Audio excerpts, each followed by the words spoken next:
प्रश्न वाली 3.1 क्लास 8 को करेंगे। तो पहला क्वेश्चन है, सरल एवं बंद आकृति क्या होती है, उदाहरण देते हुए उनके प्रमुख गुणों को भी समझाना है। तो हम दे देंगे, यहाँ से हम लिख देंगे सरल आकृति और बंद आकृति। तो लिखेंगे ऐसी आकृति जो कहीं भी स्वयं को ना काटती हो, सरल आकृति है। और बंद आकृति वो आकृति होती है जिसका कोई खुला सिरा ना हो, मतलब चारों तरफ से क्या हो, बंद हो।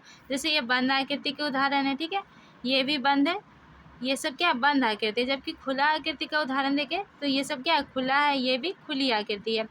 फिर उदाहरण देखें, रेखा, धन और वर्ग। उदाहरण में वृत्त, त्रिभुज, आयत और पंचभुज। और गुण, तो गुण है कि ये आकृति स्वयं को कहीं भी नहीं काटती है, ठीक है, कहाँ काटेगी, नहीं काट रही है ना।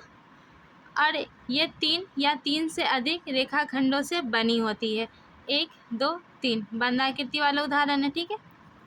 तो हम ये लिख देंगे। दूसरा क्वेश्चन है, निम्न आकृति की पहचान करें और कौन सी सरल आकृति या कौन सी बंद आकृति है।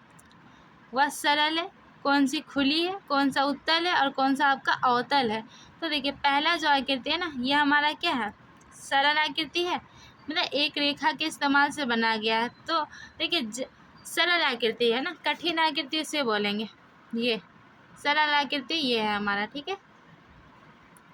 तो देखिए ये सरल आकृति है, बंद भी है और हमारा क्या है, उत्तल भी है, ठीक है। तो हम यहाँ लिख देंगे सरल आकृति, बंद और उत्तल है। सेकेंड वाला जो है हमारा, ये क्या है, सरल आकृति है, ठीक है, एक रेखा के सहायता से बनी, पर ये खुली आकृति है, ठीक है। तो हम इसमें लिख देंगे सरल एवं खुली आकृति।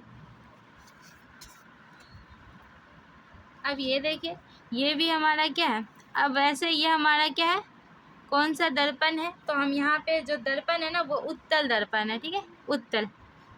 क्योंकि उत्तल दर्पण क्या होता है, हमारा बाहर की तरफ खुला हुआ रहता है, ठीक है, बाहर की तरफ उभरा हुआ होगा, तो ये हमारा उत्तल दर्पण है।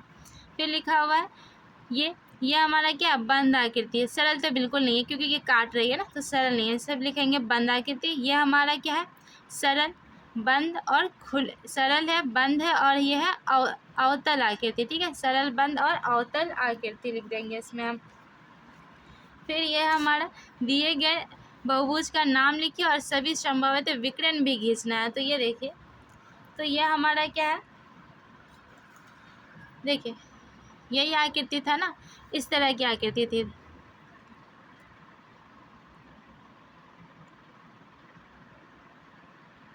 ठीक है। तो ये वाली आकृति थी, ये यहाँ से एक विकर्ण, ये हमारा दूसरा विकर्ण होता है। यहाँ से हम खींचेंगे तो हमारा क्या आता है, तीसरा विकर्ण।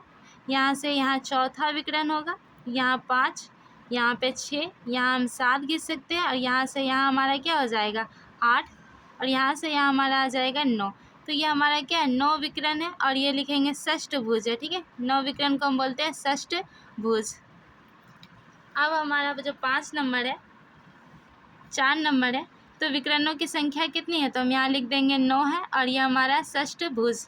अब देखिए नीचे दिए गए कुछ कारें खड़ी है, तो हमें बताना है कि कौन सा कार अभ्यंतर मतलब अंदर है और बहिर्भाग मतलब जो बाहर है। तो हम लिखेंगे अभ्यंतरण में 1, 2, 3, 4, 5 है और बहिर्भाग में 1, 2, 3 है, ठीक है।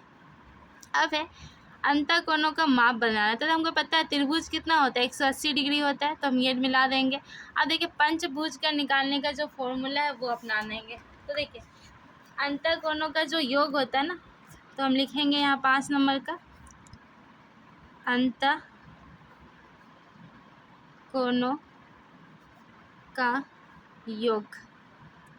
तो अंतःकोणों का योग बराबर क्या आ जाएगा, फॉर्मूला है 2n-2 गुना 90 डिग्री। तो हम यहाँ लिखेंगे 2n मतलब क्या, भुजाओं की संख्या। तो देखिए पंचभुज में कितनी भुजा होगी, जो पंचभुज है उसमें 5 भुजा होगी, तो हम लिखेंगे 5 - 2 गुना 90 डिग्री। तो हम लिखेंगे 2, यहाँ पे हमारा आ जाएगा कितना, 3, तो यहाँ आ जाएगा 6 गुना 90 डिग्री। तो हम गुना करेंगे तो कितना आएगा, 554, और ये 0 का हम 0 बिठा देंगे तो 540 डिग्री। तो पंचभुज में जो हमारा आ जाएगा वो आ जाएगा 540 डिग्री। इसी तरह सप्तभुज, तो इसमें भी लिखेंगे अंतःकोणों का योग। तो हमारा फॉर्मूला आ जाएगा 2n - 2 गुना 90 डिग्री, ठीक है, 90 डिग्री। तो देखिए 2 लिखेंगे। अब हमें पता है सप्तभुज में कितनी भुजा होगी, 7, तो n मतलब 7, मतलब n बराबर क्या होता है, भुजा। तो हम लिखे 7 - 2 गुना 90 डिग्री, ठीक है। तो हम यहाँ देखिए 7 घटाएंगे 5 गुना हमारा आ जाएगा 90, गुना करेंगे 10 गुना 90, यहाँ भी हम गुना कर देंगे तो कितना आ जाएगा 900 डिग्री। तो यह हमारा आ जाएगा सप्तभुज, हमारा आ जाएगा कहाँ पे, 900 डिग्री में। 9 भुज का निकालेंगे तो इसी तरह हम लिख देंगे 2n - 2 गुना 90 डिग्री। तो हम लिखेंगे 2n के जगह 9 भुज मतलब क्या हो गया, 9 भुजा, तो 9 लिख देंगे -2 गुना 90 डिग्री। तो हमारा कितना आएगा 2, यहाँ पे 7 गुना 90 डिग्री। तो देखिए 14 नंबर कितना होता है, 36 का 3, और 9 और 3 हमारा कितना हो जाएगा 12, मतलब 12 6 और 1 0 जो ने हमने गुना नहीं किया तो वो अब यहाँ लिख देंगे, तो हमारा जाएगा 1260। तो इसी तरह है, ठीक है। 9 भुज हो गया। अब षष्ठभुज आप निकाल लीजिएगा, ठीक है। अब हम यहाँ देखते हैं एक समबाहु त्रिभुज के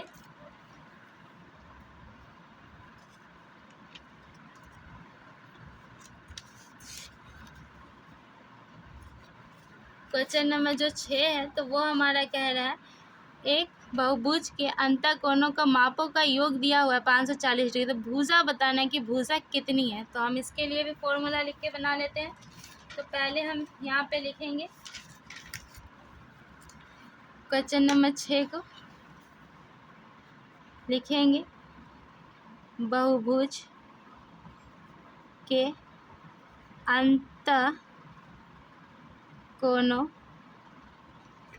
का माप का योग। तो इनके मापों का योग कितना दिया हुआ है 540 डिग्री। अब फॉर्मूला लिख देंगे। तो हमारा क्या फॉर्मूला है, 2n - 2 गुना 90 डिग्री बराबर कितना दिया हुआ है 540 डिग्री। तो इससे हमारा n मतलब भुजा निकल जाएगा, ठीक है, n मीन्स भुजा, इससे हमें मिल जाएगा। तो हम लिखेंगे 2, n के जगह हम क्या लिखेंगे, कुछ भी नहीं मालूम तो नहीं है तो n ही डाल दीजिए, ठीक है, गुना 90 डिग्री बराबर 540 डिग्री। तो देखिए यहाँ हम गुना जो करेंगे तो देखिए कितना आएगा, 2n, 2 को 2 से गुना कर देंगे तो 4।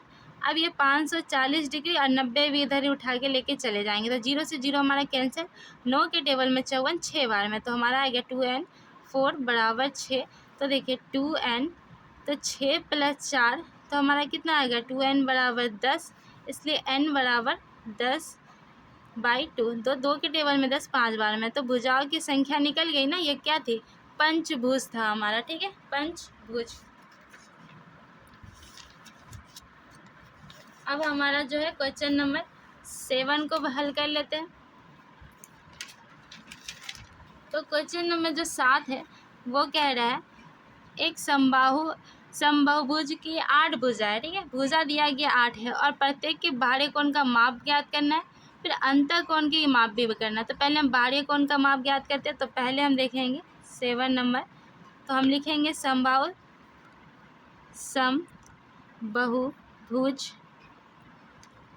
की भुजाओं की संख्या जो दिया हुआ है पहले हम उससे लिखेंगे। तो भुजाओं की, ठीक है, भुजाओं की संख्या बराबर हम लिखते हैं 8। अब हम लिखेंगे बहुभुज के बाहरी, ठीक है, बाएं कोणों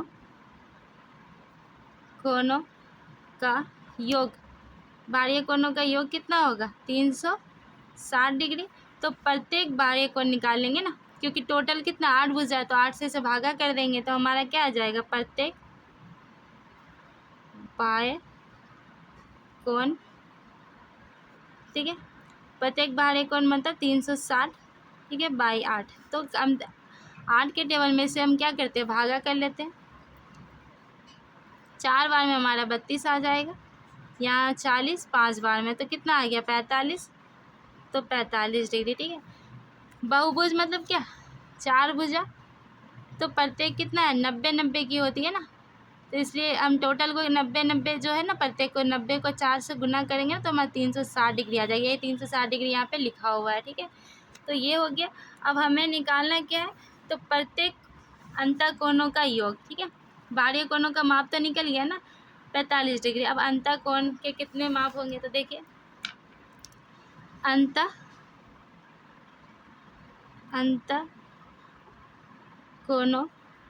का योग, ठीक है। तो अंतःकोणों का योग कितना आएगा हमारा, तो हम लिखेंगे 2n-2 इंटू 90, ठीक है। तो ये फॉर्मूला है, ठीक है। 2n-2 गुना 90 डिग्री। तो देखिए हम 2 लिखेंगे, n हमें क्या है पता है ना, भुजाएं कितना थी, 8 भुजा है। तो हम यहाँ भी लिख देंगे 8-2 गुना 90 डिग्री। तो यहाँ देखिए 2 लिखेंगे, यहाँ हम गुना लिखेंगे, घटाएंगे तो 6 गुना 90 डिग्री। तो हम यहाँ देखिए गुना कर देते हैं 12 गुना 90 डिग्री। तो देखिए 12 का टेबल 9 बार पढ़ लेते हैं, तो 12 नंबर कितना होता है 108। ये जो जीरो हमने नहीं गुना किया, अब इसे यहाँ लिख देंगे, तो हमारा आ जाएगा 180, 1080, ठीक है, 1080 डिग्री। तो यह हमारा 7 का जो पहले हम निकाल लेंगे प्रत्येक बाह्य कोण, फिर हम लिखेंगे अंतःकोणों का योग। तो इस तरह हमारा ये चैप्टर कंप्लीट होता है।